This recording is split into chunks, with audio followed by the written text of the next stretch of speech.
등이 이제 문제가 생기는데 결국에는 에너지의 공급이 부적절하게 이루어진대요. 즉 우리가 활동적인 낮에는 에너지가 많이 있어야 될 거 아니야. 활동적이니까. 근데 이때는 에너지가 부족한 거야. 왜? 아침 점심을 제대로 안 먹으니까. 근데 저녁 때는 우리가 쉬어야 되는 타이밍인데 이때는 오히려 많이 먹으니까 칼로리가 오버가 되는 거죠. 됐어요? 그 얘기를 하는 겁니다. 그래서 문제가 생긴다는 거고요. Preferable eating pattern. 자, 바람직한 식사 패턴은 바로 아까 우리 민재가 말했던 바로 그 다음이 나옵니다. is a large breakfast. 자, 많은 큰 아침 식사. Substantial lunch. Substantial은 이제 상당한 이 정도로 쓰면 됩니다. 상당한 점심. 그리고 and a comparatively small meal. 비교적 적은 식사랍니다. Early in the evening. 저녁 초에 됩니다. 됐죠? 끝났어요. 겁나 쉽죠, 내용. 그래서 결국에 아까 우리가 읽었던 그 제목에 답변을 해보자고요. 제목이 뭐였습니까? 새끼 식사를 어떤 형태로 균형을 맞춰야 가장 이상적이냐라고 했어요. 어떻게 해야 된다? 아침 많이 먹고 점심도 꽤 적당히 먹고 저녁은 적게 먹고 결국 이거죠. 됐어요? 아주 쉽게 대입항류로 낼 수 있지만 역시나 난이도가 지문 난이도 자체가 워낙 쉽다 보니까 이거를 좀 어렵게 낼 거면요 저 같으면은 어휘로 낼 것 같아요. 왜냐면 단어가 꽤 어려운 것들이 있거든요. 분석서에 제가 표시를 해놓은 게 있으니까 참고하시기 바랍니다. 자, 다음 넘어가서 4번 볼게요. 알죠? 자, 4번도 우리 그 주제 읽고 시작하겠습니다. 스트레스를 받을 때를 대비해서 좋은 습관을 기르는 게 매우 중요하다 라고 나왔네요. 자, 이거는 어떤 내용일까? 한번 보겠습니다. 첫 문장. Just imagine for a second now. 자, 지금 잠시 동안 그저 상상해봐라. What can happen? 무슨 일이 일어날지. If your bad habits stress you out. 너의 나쁜 습관이 너에게 스트레스를 준다면 무슨 일이 일어날지 지금 잠깐 생각해봐라. 너한테 나쁜 습관이 있어. 근데 너가 너의 나쁜 습관이 스트레스를 주는 거야. 스트레스를 너한테 스트레스를 줄 때 무슨 일이 일어날까? 이어서 It's the perfect recipe for a negative feedback circle. 그것은 완벽한 레시피랍니다. 레시피는 우리가 보통 조리법으로 많이 알고 있잖아요. 여기서는 비결, 비법 이렇게 해석이 됐습니다. 즉 부정적 피드백 순환의 완벽한 비법이다 라고 나왔는데 이게 뭔 말인지 헷갈릴 수 있죠. 다음 문장 읽으면 답이 나오는데 여기까지만 읽고 설명해 줄게요. 잘 보세요. Your stress triggers. 너의 스트레스가 triggers, 유발합니다. A bad habit, 나쁜 습관을 유발해요. 그리고 그것이 triggers guilt, internal anxiety, and more stress. 그것이 죄책감, 내적 불안감, 그리고 더 많은 스트레스를 유발하고요. 또 그것이 triggers the habit again. 자, 다시 그 습관을 유발한답니다. 자, 이게 무슨 말이냐면, 자, 볼게요.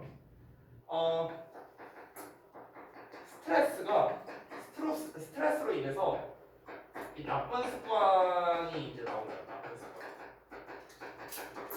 근데 이 나쁜 습관이라는 게 어떻게 한다? 더 많은 스트레스를 유발한답니다. 더 많은 스트레스. 그러니까 다시 이렇게 돌아가는 거야. 근데 여기서 어떻게 된다? 스트레스가 올라간 상태야. 됐어? 근데 이 더 많은 스트레스가 또 어떻게 된다? 그 나쁜 습관을 또 촉발하는 거예요. 그러니까 계속 이렇게 돌아가는 거야. 스트레스가 나쁜 습관을 유발하고 이 나쁜 습관이 또 스트레스가 된다는 거죠. 예를 들어 볼까요? 내가 만약에 스트레스를 받아요. 그러면은 여기서 내가 나쁜 습관이 생겨. 예를 들면 먹어. 그런 사람들 있잖아. 스트레스 받으면 많이 먹는다. 이런 사람들 있잖아. 자, 그럼 내가 스트레스를 많이 받아서 먹었어. 먹었는데 먹으니까 이제 어떻게 되는 거야? 이런 일들이 생긴대요. 그러니까 더 스트레스를 받고 죄책감이 들고 그리고 뭔가 내적 불안이 생긴대요. 예를 들면 이런 거죠. 내가 스트레스를 많이 받아서 막 그냥 먹었어. 막 집어먹었더니 살이 너무 쪘어. 살이 너무 찌니까 이것 때문에 또 스트레스를 받는 거야. 그럼 또 스트레스를 받았죠. 나쁜 습관 때문에 스트레스를 받았죠. 그러니까 어떻게 하는 거야? 또 먹는 거야. 또 먹으니까 어떻게 돼? 또 스트레스를 받는 거야. 계속 반복된다는 거예요. 이거를 위해서 뭐라고 했습니까? 부정적 피드백 순환이라고 한 거예요. 됐어요? 그러니까 부정적으로 계속 뺑뺑이 돌잖아요. 그러니까 쉽게 말하면 뭡니까? 부정적 피드백 순환이라는 건 한마디로 악순환이야. 악순환. 악순환이 벌어진다는 거죠. 그러니까 스트레스를 받을 때 좀 긍정적인 습관이 있다면 괜찮은데 부정적인 습관, 즉 스트레스에 대한 해소를 부정적인 것으로 해소하려고 하면 이런 문제가 생긴다는 거죠. 이해됐죠? 자, but 하지만 Now imagine. 이제 상상해 보랍니다. What could happen if your habits are naturally stress relieving, such as exercise? 자, 이번에는 무슨 일이 일어날지를 상상해 보는 건데 너의 습관이 자연적으로 스트레스를 완화시키는 것이라고. 예를 들면은 운동과 같은. 그러니까 운동과 같이 자연스럽게 스트레스를 풀어주는 이런 거라고 한번 생각해보자. 즉 긍정적인 습관을 네가 가지고 있다고 적어주는 거야. 자, 그럼 어떻게 될까? 내가 스트레스를 받아. 그러면 이제 나는 스트레스를 받으면 운동을 해. 가서 이제 운동하는 거야. 그럼 운동을 하면 이제 어떻게 되는 거야? 스트레스가 해소가 되면서도 운동 자체는 좋은 거잖아요. 그렇죠? 나한테 나쁠 게 전혀 없는 거죠. 그러니까 스트레스 해소도 되면서 이걸로 인해서 또 스트레스를 받는 건 아닐 거 아니야. 만약에 또 스트레스를 받는다고 가정해보자. 운동을 막 하니까 너무 스트레스 받아. 그럼 어떻게 해? 그럼 또 운동하는 거야. 됐어? 그러니까 이건 악순환이 아니잖아요. 이해되셨죠? 뭔 말인지? 그러니까 결국 스트레스 해소를 잘 우리가 하기 위해서는 긍정적 습관을 들일 필요가 있다. 스트레스에 대한 긍정적 습관을 우리가 들일 필요가 있다는 게 이 필자가 하고 싶은 말인 거죠. 이어서 in this case 이러한 경우에는 your stress 너의 스트레스가 will ride you to the gym 너를 체육관으로 데려다 줄 거래요. 그리고 그 운동이 will help you to relieve tension 너의 긴장을 완화시키도록 도와줄 거랍니다. 긴장을 완화시킨다. 스트레스 해소시켜준다고요. 쉽게 말하면 여기서 이 relieve라는 단어가 나왔는데 이게 좀 중요하거든요. 완화시키다라는 뜻이잖아. 또 부러지네. 완화시키다라는 뜻이잖아. 근데 이게 참 안타깝게도요. 이 변형돼서 정말 잘 나오는 단어 중 하나거든요. 제가 아마 유의어에도 써놨는데요. 같은 말로. 에이. 자, 이 alleviate라는 단어, mitigate 이 두 단어 정말 잘 나오거든요. 스트레스에 대한 내용이 나왔기 때문에 이 글은요 요약이나 이런 문제로도 나올 수가 있어요. 왜냐하면 두 가지가 나왔잖아. 너가 부정적인 습관을 가지고 있으면 악순환이 벌어지니까 스트레스를 잘 완화시킬 수 있는 긍정적 습관을 가져라. 이러면 요약 아니에요? 그렇죠? 그럼 여기에서 완화시키다라는 말이 필연적으로 나올 수밖에 없다는 거예요. 근데 완화시키다를 relieve를 안 씁니다. 이런 단어를 써요. alleviation과 mitigate. 왜 그러냐? 얘네가 맨날 수능에서 나오는 단어들이에요. 맨날. 그러다 보니까 그 내신에서 굉장히 좋아하는 단어들이거든요. 특히 이 단어, alleviate. 둘 다 잘 나와요. 둘 다. 그러니까 반드시 알아두셔야 되는 단어들입니다. 자, 마지막 문장은 이제 그냥 정리하는 거겠죠? 한번 읽어볼게요. The difference in impact on your life.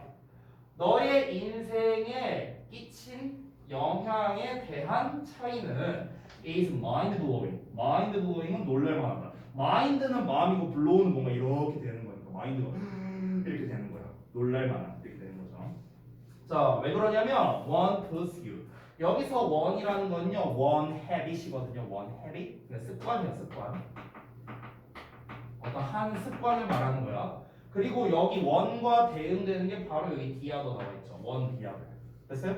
여러분 지금 여기 이 글에서 습관에 대한 얘기 몇 개 나왔었어요? 몇 개 나왔어?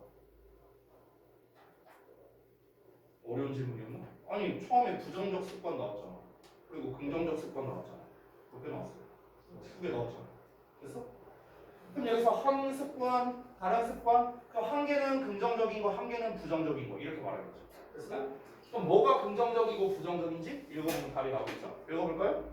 One pursuit. 한 습관이 너를 넣어버릴 거래. 어디에? In a positive position. 긍정적인 위치에다가. 야, 긍정적인 위치에 넣는데요. 그럼 여기서 원이 가리키는 한 습관이라는 건 긍정적 습관이겠네요. 그죠? To succeed. 성공하도록 그 긍정적인 위치에다가 너를 넣을 거랍니다. Despite 뭐임에도 불구하고 life's harsh occurrences. 삶의 가혹한 발생에도 불구하고요. 그러니까 삶의 가혹한 발생이라는 건 우리가 삶을 살아가다 보면 참 여러 가지 힘든 일이 있고 무조건 100% 스트레스를 받을 수밖에 없어요. 그런 되게 가혹한 사건 사고들이 많겠죠. 앞으로도. 근데 그런 일들이 있음에도 불구하고 어쨌든 좋은 습관 하나 들여놓으면은 너가 성공할 수 있게끔 긍정적인 위치로 너를 놓아줄 거라는 거예요. 너를 데려가 줄 거라고. 근데 반면에 나머지 습관은 그럼 당연히 여기서는 부정적 습관일 가능성이 높겠죠? constantly threatened. threaten 나왔잖아. 위협한다고 나왔잖아. 그럼 이건 뭐겠습니까? 나머지 습관인데 이 나머지 습관은 결국 뭡니까? 부정적 습관입니다. 이렇게 정리할 수 있죠. 즉 나머지 부정적 습관은 지속적으로 위협을 할 겁니다. To drop you. 너를 떨어뜨리려고요. 어디에다가? 부정적인 스파이럴, 소용돌이 속으로. 부정적인 스파이럴이 뭡니까? 내가 아까 위에서 말했잖아. 악순환이에요. 악순환. 문맥상 악순환. 됐어요? 부정의 소용돌이 안에 집어넣을 거라고. 됐죠? 내용 안 어렵죠? 쉽죠 다. 예. 그러니까 결국에 이 글에서 필자가 하고 싶은 말은 뭐겠습니까? 사람들은 무조건 스트레스를 받을 수밖에 없거든? 근데 그 스트레스 받는 거는 어쩔 수 없으니까 이거를 잘 해소를 해야 된다는 거야. 잘 완화시켜야 된다고. 그래서 어떻게? 긍정적인 습관을 통해서. 여기서 부정적인 습관 들어가는 순간 그 부정적 습관으로 인해 또 스트레스 받고 그 스트레스가 또 부정적 습관을 유발하고 부정적 습관이 또 스트레스를 유발하고 무한 반복이 된다는 거야. 악순환에 빠지게 된다. 그러니까 그렇게 하지 말고 스트레스를 받을 때를 대비해서 너가 긍정적인 습관을 들여. 스트레스 받아? 긍정적인 거 해. 그러면은 이걸로써 잘 해소가 될 것이다. 어떤 삶에 가혹한 일이 온다 하더라도 너가 잘 이겨나갈 수 있을 거야. 그러니까 긍정적 습관 잘 길러놔라. 이게 필자가 하고 싶은 말인 거야. 됐죠? 이렇게. 자, 그래서 이제 13강까지 이제 다 마무리가 됐고요. 이제 그 다음에 이제 16강을 할 건데 하기 전에 앞서서 이거 자료를 좀 짧게 나눠드리고 그 다음에 잠깐 쉬어서 할게요. 자, 16강 자료는 제가 지난 시간에 다 드렸었습니다, 맞죠?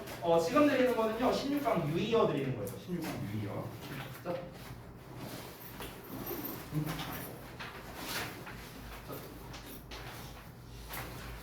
그리고 잠깐만 쉬었다가 우리 이어서 하겠습니다. 16강 지문이 일단 내용이 길어요. 그리고 난이도가 꽤 있습니다. 알겠죠? 그래서 조금만 쉬었다 할게.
자, 잘 되셨어요?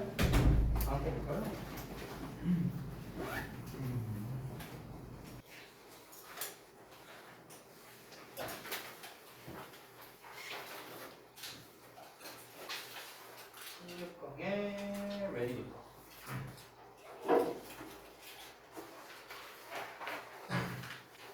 아까 말했다시피 16강 지문이 이제 조금 어렵거든요. 그래서 하기 전에 설명드리고 싶은 게 있습니다. 자, 마찬가지로 지금 설명드리는 것도 이제 내신뿐만 아니라 이제 모의고사와도 이제 연결이 되는 거라서 좀 이제 같이 좀 설명드릴게요. 어떤 거냐면, 이 16강 지문이 전부 다 요약 문제였거든요. 실제로 요약 문제.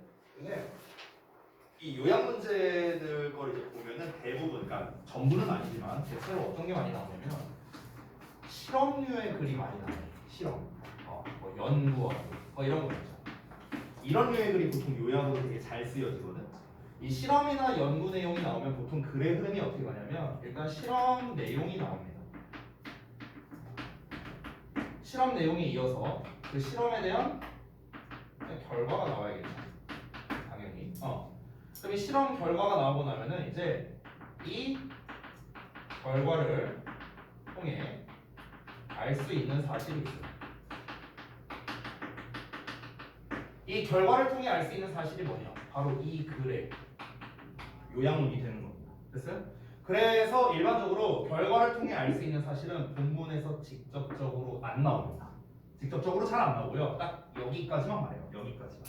이 결과를 통해서 우리가 뭘 할 수 있겠느냐? 그래서 요양문 추론이라고 우리가 이렇게 표현을 합니다.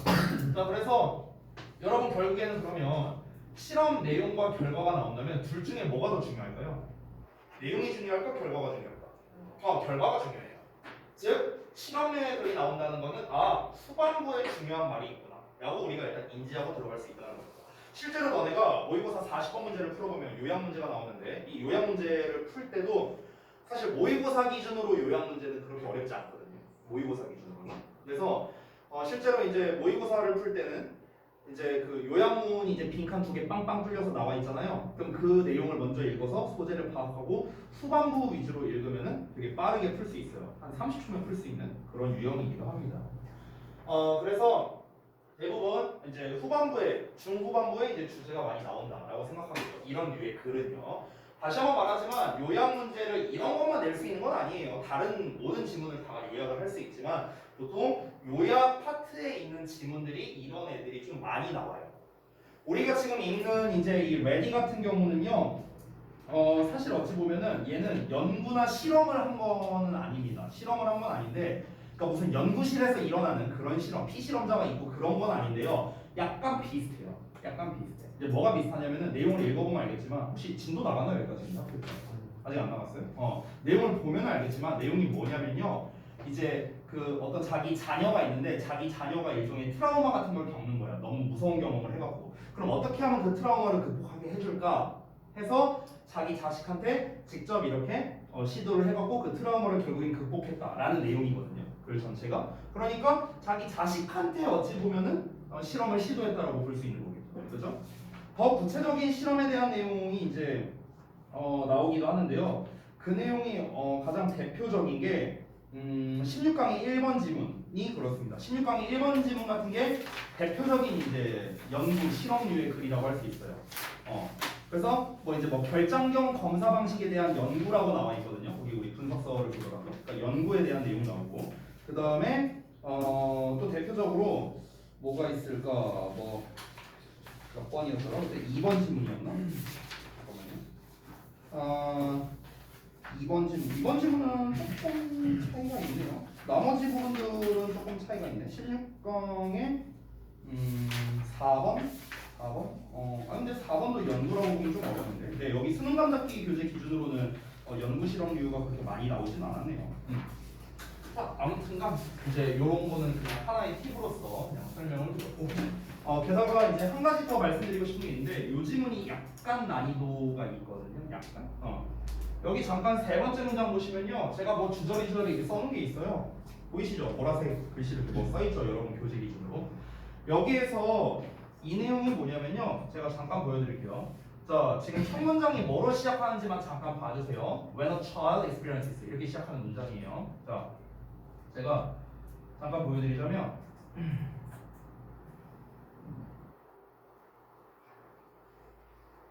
잠시만요. 자, 여기 보실래요? When a child experiences painful 보이세요? 보이시죠? 이게 어떤 시험 문제냐면요. 그러니까 가장 최근에 2학기 중간고사에서 안국고 2학년에서 이 지문이 나왔었어요. 시험범위. 그래서 시험에 나왔는데 뭐로 나왔냐? 서술형으로 나왔어요. 서술형이 뭐로 나왔는지 같이 한번 읽어보자면 다음 글의 밑줄 친 부분이 의미하는 바를 아래와 같이 설명할 때 각 빈칸에 들어갈 적절한 단어를 보기에서 찾아써라 이렇게 나왔습니다. 자, 근데 그 밑줄 친 부분이 어디냐? 여기에요. This type of integration 이렇게 나와 있거든. 내가 지금 그 자습서에 밑줄 쳐놓은 부분 보이시나요? This type of integration에 밑줄 쳐져 있을 겁니다. 그렇죠? 그거 쓴 거예요. 그거. 한글로 막 뭐라고 써 있거든요. 그 한글로 써놓은 게 뭐냐면요. 바로 요거예요. 요걸 한글로 쓴 거예요. 제가. 됐어. 그래서 이렇게 빈칸이 6개 뚫려 있는 거 확인 가능하겠습니다. 이렇게 요약형으로 이렇게 문제가 출제가 됐는데요. 엄밀히 말하면 단순 요약형은 아니고요. 함축 의미 요약형이라고 볼 수가 있는 겁니다. 약간 복합적인 유형으로 문제를 출제했어요. 그래서 이따가 우리가 이 지문을 다 읽고 난 다음에 이 문제 한번 같이 풀어보자고요. 알겠죠? 이게 6점짜리 문제였어요. 무려. 개당 1점 해갖고 빈칸 6개나 있거든요. 같이 한번 해봅시다. 자, 지문 먼저 읽어볼게요. What a child experiences. 자, 아이가 경험할 때 뭐를? painful 고통스럽고 disappointing, 실망스럽고 or scary, 무서운 moments, 순간을 경험할 때 it can be overwhelming. overwhelming은 압도하는 거거든요. 그 경험이 압도시켜버릴 수가 있답니다. 뭘 가지고요? With dancing emotions and bodily sensations flooding the right brain. 이렇게 나왔는데 자, 이게 뭐냐면은 with 분사구문이라는 녀석입니다. 자, 전에 한번 했던 것 같은데 한 번 더. with 뒤에 명사 나오고 뒤에 ing 또는 과거분사 PT가 나오게 되는 건데 자, 여기에서 이 명사는 의미상의 주어처럼 해석하면 됩니다. 있는 이가 붙여서 해석하시고요. 그 다음에 ing는 뭐뭐 하는 거고 과거분사는 뭐뭐가 되는 거겠죠. 분사구문이니까 기본적으로 뭔가를 하면서라고 해석됩니다. 하면서. 자, 그럼 붙여서 해석해보면 얘가 뭐뭐 하면서 얘가 뭐뭐 되면서 이렇게 해석하면 되는 거야. 그니 여기서는 flooding이라고 나왔잖아. ing형 나왔으니까 이 명사가 길게 나왔죠. intense emotions and bodily sensations. 여기까지가 명사야. 얘가 flooding 하면서 이렇게 해석하면 되는 거예요. 됐죠? 자, 해석해봅시다. 강렬한 감정과 신체적인 느낌이 flooding. 원래 flood가 홍수잖아요. 그렇죠? 그러니까 홍수는 뭡니까? 물이 넘치는 거죠. 그래서 flood가 넘쳐 흐르다 이런 뜻입니다. 그래서 운에 넘쳐 흐르면서예요. 직역을 하자면요. 자, 다시 한번. 그럴 때 이제 감당하기 어려울 수 있다. 압도감을 느낄 수가 있다. 이런 건데요. 첫 문장이 좀 어려울 수 있으니까 제가 다시 한번 천천히 해석해 보겠습니다. 자, 만약에 어떤 어린애가 있어. 근데 이 어린애가 그냥 한마디로 좀 무서운 경험을 했어. 무서운 경험을 하면은 그 무서운 경험이 어떻게 할 수 있냐면 어떤 강렬한 감정 그리고 신체적인 느낌 이런 게 운해에 막 이렇게 밀려든대요.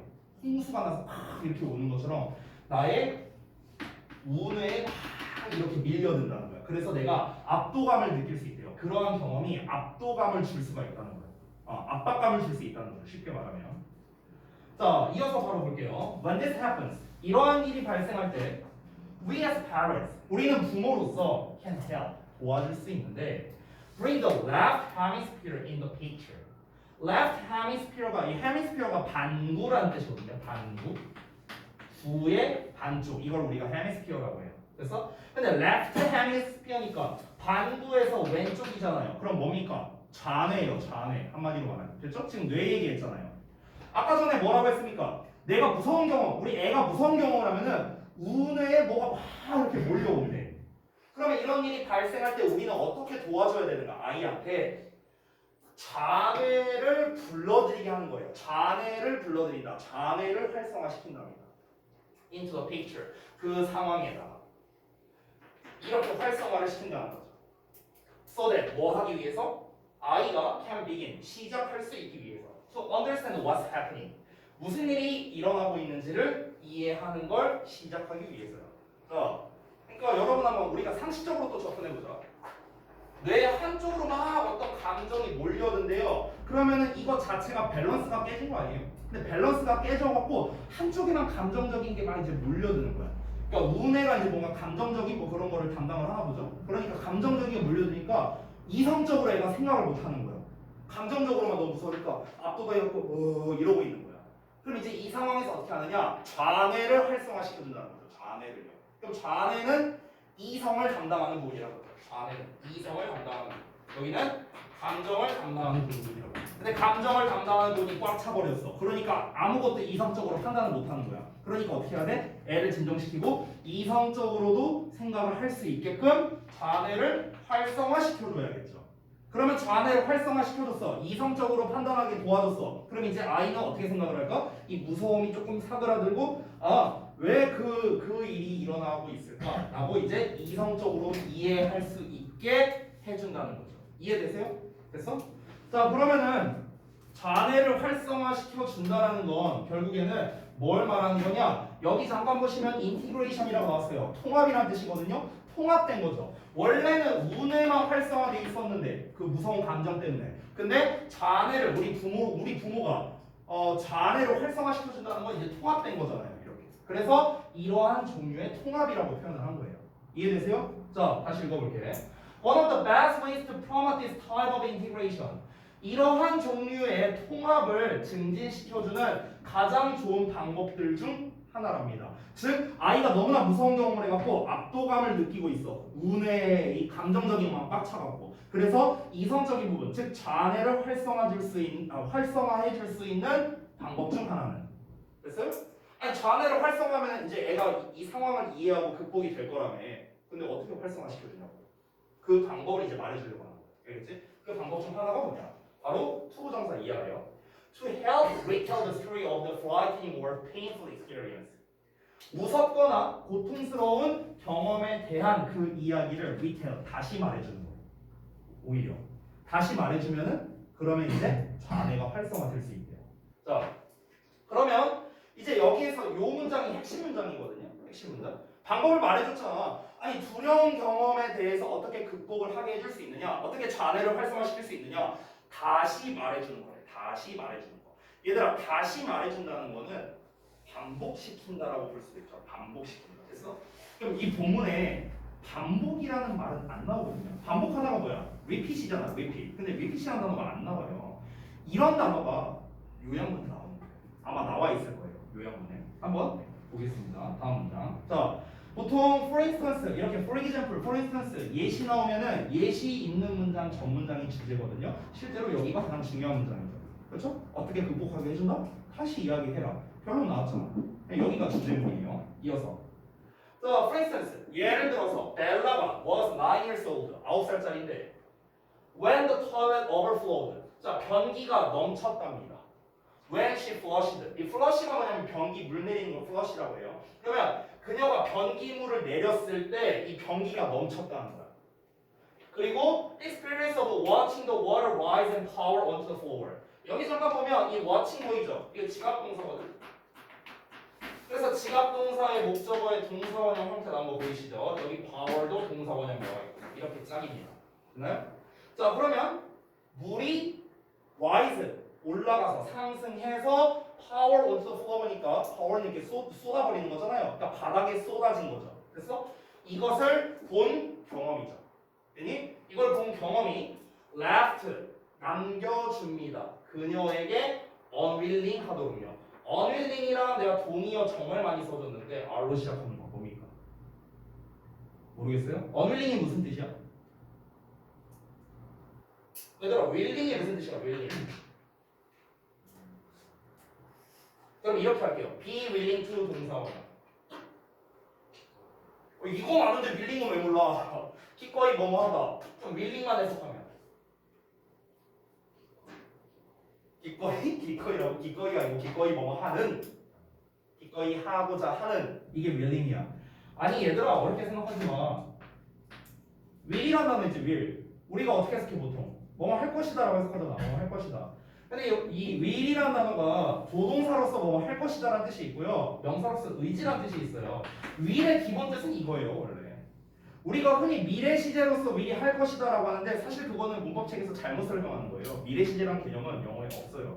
엄밀히 말하면. 근데 저 will이라는 게 할 것이다가 무슨 말이냐면 내가 내 의지를 가지고 할 것이다라는 뜻이 되는 거예요. 내 의지를 가지고 할 것이다. 그래서 실제로 만약에 I will be 18 years old next month, next year 이렇게 말해볼게요. 나는 내년에 18살이 될 것이다. 이런 거잖아요. 근데 이거 틀린 말이에요. 왜 그런지 알아요? 니네 의지로 18살이 되는 거예요? 니네가 의지를 안 가지면 18살이 안 되나요? 아니잖아. 그러니까 will이라는 건 의지란 뜻이 있는 거예요. 기본적으로. 내 의지를 가지고 이렇게 할 거야. 이게 will의 뜻이라고요. 됐어? will 자체가 의지인데 그럼 willing이니까 뭐야? 의지가 있는 이란 뜻이야. 의지가 있는. 의지가 있다는 건 뭐예요? 하고자 한다는 거잖아. 그래서 기꺼이 뭐뭐 하고자 하는 이런 뜻이 되는 거야. 됐니? 그럼 unwilling이면 뭐겠습니까? 기꺼이 하기 싫어하는 거겠죠. 하기 싫어한다는 건 뭡니까? 꺼린다는 거예요. 꺼려한다고. 그럼 꺼려하는의 단어가 뭐냐? reluctant라는 단어가 있어. reluctant. 됐어? 이게 뭐뭐 하기를 꺼려하는이라는 뜻이야. 동의어예요. 동의. 정말 많이 나옵니다. 이 unwilling 뒤에 투부정사 나왔죠. 똑같아요. 아까 전에도 be willing to 동사원형 썼지. be willing to 동사원형. 기꺼이 뭐뭐 하다. 그래서 unwilling으로 써도 똑같아. be unwilling to 동사원형이야. 그러니까 unwilling이든 willing이든 뒤에 투부정사 있어. reluctant로 써도 똑같아. reluctant 투부정사 써요. 뭐 하기를 꺼려. 됐니? 자, 다시 돌아가서 그녀가 꺼려하도록 남겼다는 거야. 뭘 꺼려 하는데? To flush the toilet afterward. 그 이후에 변기에 물을 내리는 걸 꺼리게 만들었다고요. 됐어요? 아니 야 9살짜리밖에 안 됐어. 우리 아들내미가 9살인데 응? 야 9살밖에 안 됐는데 애가 이제 막 응가하고 물 내렸어. 근데 갑자기 뭐 이렇게 돼갖고 막 이렇게 돼. 얼마나 무섭겠어 애 입장에서. 그럼 그 다음에 애가 물을 내리려고 할까? 안 내리지. 일종의 트라우마가 생긴 거야. 무섭잖아. 그러니까 나중에는 이 변기물 내리는 거를 꺼리게 되겠죠. 그걸 직접 눈으로 목격했으니까. 이해되니? 이게 뭐 지금 이 얘기는 뭐냐면은 무서운 경험의 예시를 든 거예요. 무서운 경험의 예시. 자, 그러면 when Bella's father dog, 자, 이 벨라의 아버지 dog가 learn, 알게 됐을 때 about the name it to tame it technique, 그것을 말해서 그것을 길들이기 기법이래요. 템이 길들이다는 뜻이거든. 자, 그것을 말해서 그것을 길들이기 기법. 이게 무슨 말이냐면은 무서운 상황을 겪었잖아, 애가. 그러면은 보통 애가 무서운 상황을 겪으면 일반적으로는 어떻게 해요? 변기물 못 내리게 하겠죠. 못 내리게 하고 아예 그게 떠오를 만한 걸 아예 말을 안 합니다. 왜냐면 말하는 순간 애가 무서울 테니까. 그렇죠? 근데 오히려 반대로 가는 거야. 그것을 이름을 불러주는 거야. 변기물, 변기 이걸 오히려 말을 하는 거야. 말을 해서 익숙하게 만드는 기법이라는 거죠. 그거를 네이미 테이미 테크닉이라고 말하는 거예요. 그래서 이거에 대해서 이제 알게 된 거야, 아빠가. 그걸 알게 됐을 때 he sat down, 그가 앉았어요 with his daughter, 그의 딸내미랑 같이 앉아서 and retold the story of the time, 그때 당시의 이야기를 다시 말했답니다. 그때 당시가 어떤 당시입니까? The toilet overflowed. 그래서 변기가 넘쳐 흘렀을 때 그 시기의 이야기를 다시 했답니다. 따라 여기 앉아봐. 그때 우리 딸내미가 저기 변기물 내렸을 때 어떻게 됐었지? 우리 막 이렇게 됐었지? 이렇게 얘기를 한 거야. 됐어? 자, 이어서 볼게. He allowed her to tell as much of the story as she could. 그는 뭐뭐 하게 했습니다. 그녀가 말하게 했대요. 심지어. 그러니까 본인이 말한 것뿐만 아니라 애한테 말하게 시킨 거야. 뭐를? 가능한 한 많이 그 이야기에 대해서 많이 말하게 시켰답니다. 네가 말해봐. 그때 무슨 일이 있었지? 변기물을 내렸지? 그래서 어떻게 됐지? 막 이러면서 이렇게 말을 하게 한 거야. 자, 그리고 help to fill in the details. 자, 세부 사항을 채우도록 도와줬대요. 왜냐면 애가 너무 무서우니까 그 기억을 까먹었을 수 있잖아. 그러니까 이제 자세하게 얘기를 해준 거지. 자, 그때 나랑 한번 말해보렴. 그때 변기물을 내릴 때 몇 뉴턴의 힘으로 눌렀니? 3뉴턴이요. 말이면서 이건 약간 드립이고요. 어쨌든간 아주 상세하게 이렇게 얘기를 해줬다는 겁니다. After retelling the story several times, 자, 그 이야기를 여러 번 말하고 난 후에 벨라의 fears가 공포심이 lessened 줄어들었고요. And eventually 결국에는 went away 사라졌답니다. 이러고 끝났어요. 이러고 끝났어. 자, 그러면 결국에는 이 이야기의 핵심이 뭘까요? 이 이야기의 핵심이 뭡니까? 반복적으로, 그러니까 두려운 경험에 대한 이야기를 반복적으로 말해줬어요. 그래서 어떤 결과가 나왔어요? 어떤 결과가 나왔어요? 공포심이 극복됐다라는 거죠. 됐어요?